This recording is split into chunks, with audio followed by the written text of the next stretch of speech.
senga foydali bo'lgan narsalarga intilgin. Allohdan yordam so'ragin, ojiz qolmagin. Undoq qilganimda unday bo'lardi, bundoq qilganimda bunday bo'lardi demagin. Balki bu bo'lgandan keyin shu ish. Bu Allohning taqdiri, Alloh o'zini xohlaganini qildi deb qo'ygan.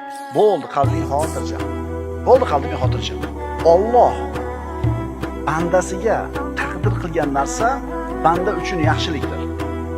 U taqdir sizning nazaringizda yaxshiga o'xshayaptimi, yomonga o'xshayaptimi farqi yo'q. Sizga shu narsa taqdir qilindimi, shu narsa sizga yaxshi. Tushunyapsizmi? Sizning ustingizda qanaqa taqdir bo'lgan bo'lsa, bu yaxshilik siz uchun. O'shuning uchun alhamdulillahi robbil alamin deng. Demasangiz ham shu holat, desangiz ham shu holat.